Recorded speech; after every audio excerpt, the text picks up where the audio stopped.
How do you spot an assassin in a city where everyone already looks like a survivor? On October 15th, 5 men slipped into the ruins of Pokrovsk, their faces hollow, their clothes tattered ordinary at first glance.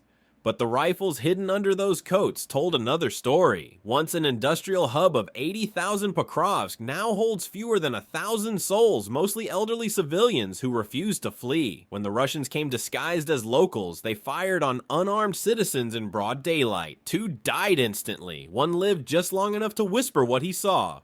Within minutes, a Ukrainian reconnaissance drone captured the truth from above 5 gunmen retreating toward an abandoned railway station. The response was swift. Within an hour, the building was leveled in a precision strike. No prisoners, no hesitation. The footage circulated through encrypted Ukrainian channels that same night, a cold reminder that Russia's hybrid war blurring civilian and soldier had met its match in Ukraine's eyes in the sky.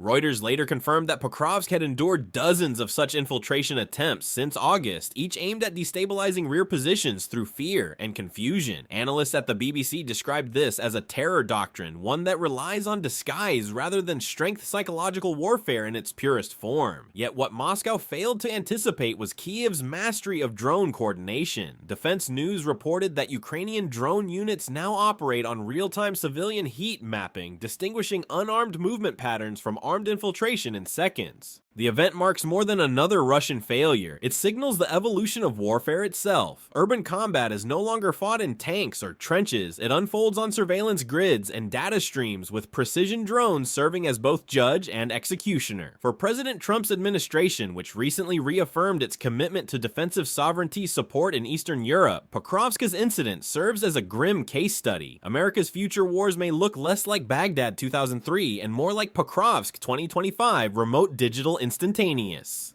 The global parallels are undeniable. Israel faces similar urban infiltration tactics in its ongoing shadow conflict with Iran's proxies. China, meanwhile, invests heavily in AI-driven camouflage warfare, blurring combatant identity across digital and physical fronts. Across continents, the line between combatant and civilian is eroding, testing how democracies balance precision with morality. And as smoke rose from Pokrovsk's shattered station, one question lingered across Kiev and Washington alike. When war hides among the innocent, can justice ever remain clean? In the vast frozen expanse of Siberia, where snow swallows sound and secrets alike, one man believed he was beyond reach. Veniamin Mazrin, a Russian officer once stationed outside Kiev in 2022, vanished into the coal-rich wilderness of Khmelnytsky Oblast. There, in a hidden compound camouflaged as a mining facility, he lived under false papers, waiting for the world to forget. But the world did not forget, and Ukraine never forgives. Ukrainian intelligence Chuar had been tracking him for months, using satellite cross-references, intercepted phone calls, and facial recognition from Moscow's own social media networks. BBC analysts later confirmed that Kiev's agents traced Mazrin's online activity through a single careless act, ordering imported coffee beans under his real name. Within weeks, his coordinates were locked. Days later, a sudden explosion ripped through his hideout. When the smoke cleared, there was nothing left but ash and fragments of an officer's insignia.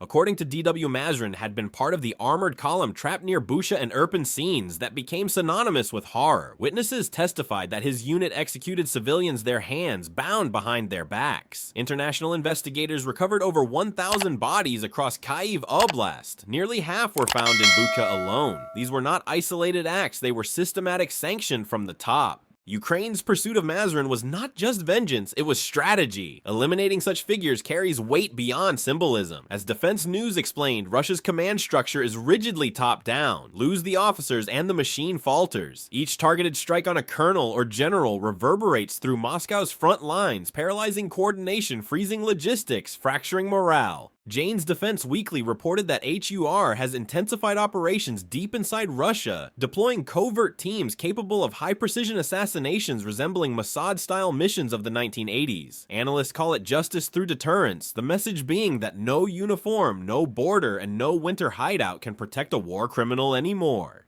Meanwhile, global echoes ripple outward. Israel's shadow operations in Tehran follow a similar blueprint, swift surgical deniable. China's covert cyber campaigns target individuals with the same precision, though through data rather than explosives. Warfare has evolved into a global hunt for accountability, digital, lethal, and silent. Yet amid these operations lies an uneasy truth: justice delivered by drones and intelligence leaves no courtroom, no trial, only aftermath. As Washington debates how far to support Ukraine's autonomy and extraterritorial enforcement, Trump's new directive emphasizes sovereignty through consequence, not containment. But how far can a democracy stretch justice before it begins to resemble the very darkness it seeks to destroy? The campaign now has a name whispered across command rooms in Kyiv: the long arm of justice. It is not a metaphor, it's a doctrine. Ukraine's Defense Intelligence Directorate HUR has developed an active targeting program designed to decapitate Russia's command structure one strike at a time. It began quietly, one colonel missing in Melitopol, another dying in a car accident near Kursk. But by the autumn of 2025, the pattern had become unmistakable: precision hits, weeks apart, all against key architects of Russia's occupation. Reuters confirmed that at least 14 senior Russian officers have been neutralized since spring. The Guardian noted that the impact far exceeds the numerical loss. In a military system as centralized as Russia's, where even battalion movements require approval from higher headquarters, the death of a single colonel can immobilize entire brigades. That paralysis ripples outward confusion on the battlefield, delays and supply breakdowns in morale. General Ben Hodges, former commander of U.S. Army Europe, told DW, "You can't wage coordinated warfare when your middle command keeps vanishing. It's not just tactical, it's psychological." For Ukraine, these strikes serve both vengeance and strategy. Every officer eliminated narrows the distance between frontline justice and international accountability. It tells Russian soldiers that the chain of command, the same one ordering atrocities in Bucha, Mariupol, and Avdiivka, is no longer invincible.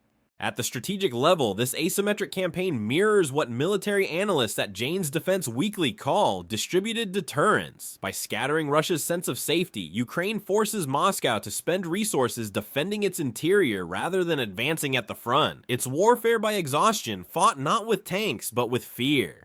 The White House under President Trump has cautiously endorsed Ukraine's right to pursue self-defensive justice operations under UN Article 51, though Washington avoids direct acknowledgement of involvement. Behind closed doors, Defense News reports that U.S. intelligence support, especially in satellite imagery and encrypted communications, has quietly enabled these long-range operations. Globally, echoes of this method resound in other conflicts. Israel uses similar strike doctrines against IRGC operatives in Damascus. The United States once used them against ISIS commanders in Raqqa. Now, Ukraine joins that lineage not as a proxy, but as a peer. Each act of precision retribution reshapes modern warfare's moral boundaries. But beneath the triumphs lies a chilling question: when justice travels by drone and not by judge who defines its limits. The longer this shadow war continues, the more it threatens to blur the very ideals, law, sovereignty, human rights that Kyiv is fighting to protect. And as Ukrainian drones patrol the night skies from Donbass to Siberia, one truth grows clear in this era: justice is no longer served in courts. It is delivered in silence from 20,000 feet above the snow.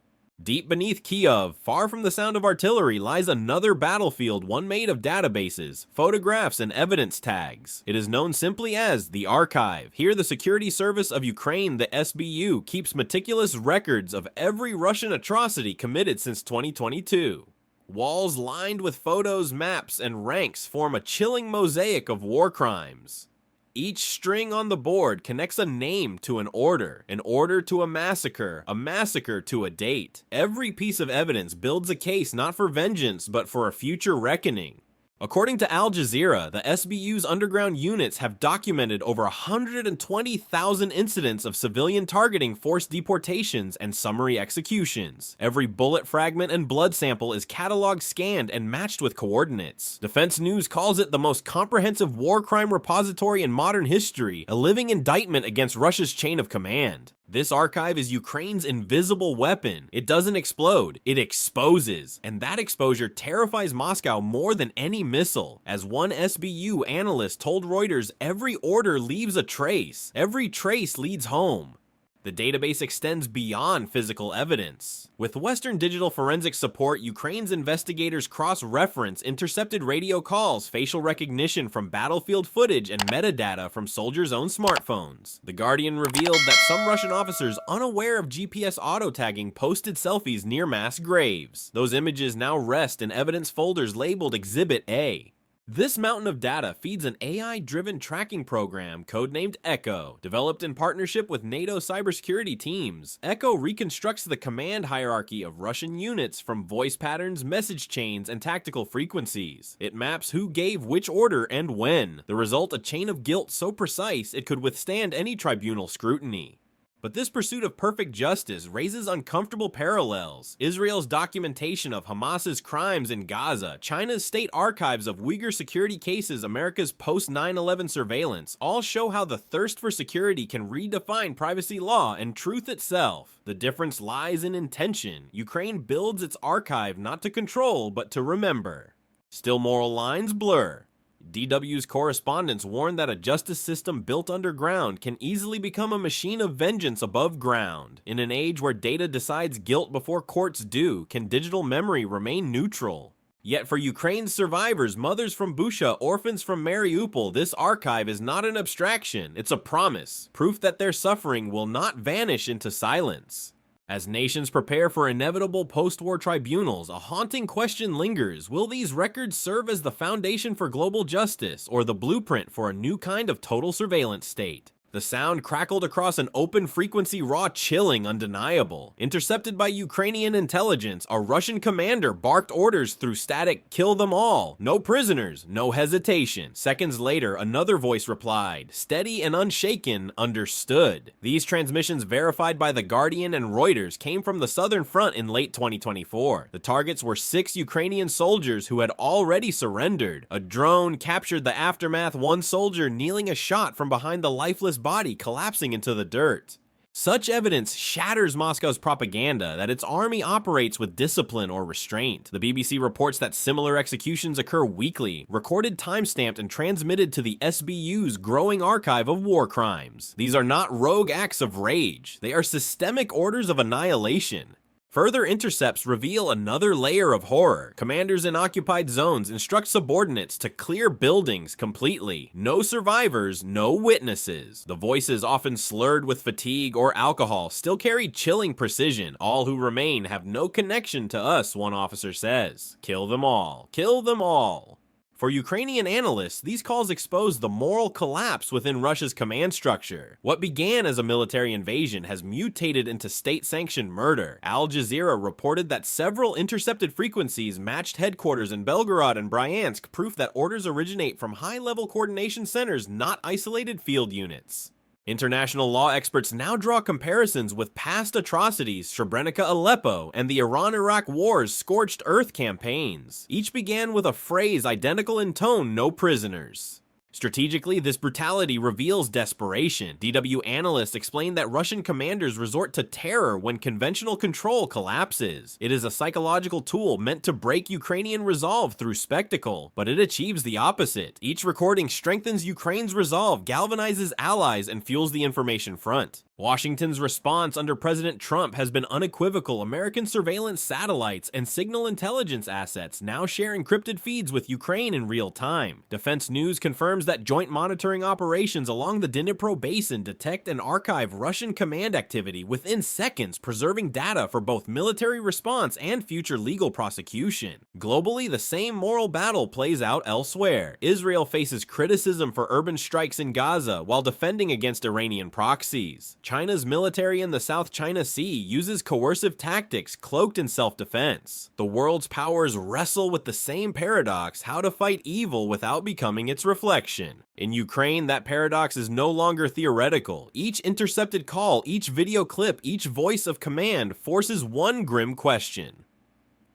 If an army can order the death of the defenseless, and the world merely records it, has the concept of human law already failed? At dawn, Kyiv's intelligence servers flickered to life. Within hours, the world knew their names. Faces of Russian officers smiling beside families, raising toasts at New Year's, appeared on Ukrainian intelligence feeds, each photo paired with a crime. Alexander Chaiko, commander of Bucha operations, responsible for the execution of civilians, April 2022. Beneath his portrait, the caption read, "Justice in Progress." The strategy was deliberate, psychological, and devastating. Ukrainian analysts supported by BBC verification teams confirmed that the images were authentic, scraped from social media, cross-referenced with battlefield reports, and then published by the Mofar agency, an arm of Kyiv's intelligence service. Another name followed, Artem Gordovlyov, linked to 40 civilian deaths. His family's New Year photo circulated alongside the documented scene of his crimes. And then came Askbek Umerbeko, the butcher of Bucha. Known for ordering mass executions, his smiling portrait with his wife at a Moscow restaurant now sits archived beneath the description of atrocities committed under his watch. To Ukrainian citizens, these were not propaganda pieces, they were warnings. To Russian officers, they were nightmares. Reuters reported that Moscow's internal security agency, the FSB, immediately ordered its officers to purge social media accounts and encrypt communications. Yet it was too late. Ukrainian cyber teams had already mirrored thousands of profiles. Every deletion was another proof of guilt.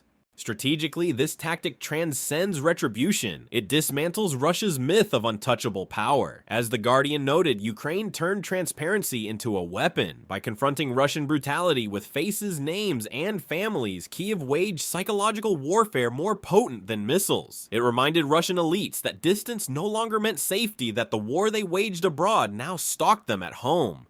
This campaign also rippled through the international stage. Israel has long practiced public exposure of Hamas operatives to weaken morale. The US once did the same with ISIS leaders. Now Ukraine joins this global playbook, using information as deterrence. Each post online becomes a precision strike in the war of truth. But such exposure carries moral complexity. Al Jazeera warned that blurring justice with humiliation risks undermining due process. Yet for Ukrainians who buried family in shallow graves, justice delayed feels like justice denied. DW's analysis concluded that Ukraine's information warfare has become a mirror of modern conflict justice without borders morality under surveillance. Inside Washington, President Trump praised Kyiv's relentless accountability while calling on NATO allies to stand for consequence over comfort. The statement underscored a shifting doctrine security through exposure, not silence. In a world where information is ammunition, hiding is no longer an option. Still, one haunting question remains. As names and faces fall into the public domain and digital justice replaces the gavel, will this new form of warfare make the world safer? Or will it teach every nation that retribution too can go viral? In 2025, Ukraine's war against Russia has evolved beyond the battlefield. After Russian assassins disguised as civilians murdered residents in Pokrovsk, Ukrainian drones struck back with precision, exposing a new era of hybrid warfare. Far from the front lines, Kyiv's intelligence network hunts war criminals across borders from Siberian hideouts to Moscow suburbs, eliminating officers tied to the atrocities of Bucha and Irpin. Inside secret bunkers, the SBU archives every crime, building a digital fortress of evidence that fuses justice with technology. Intercepted radio calls reveal Russian commanders ordering massacres, proof that brutality flows from the top. In response, Ukraine fights back, not only with weapons, but with truth, publishing the names and faces of Russian perpetrators online. President Trump's America stands behind Kyiv's right to self-defense as global powers confront the blurred line between justice and revenge. In an age where drones, data, and exposure define warfare, one question echoes from Kyiv to Washington: when justice becomes digital, who ensures it remains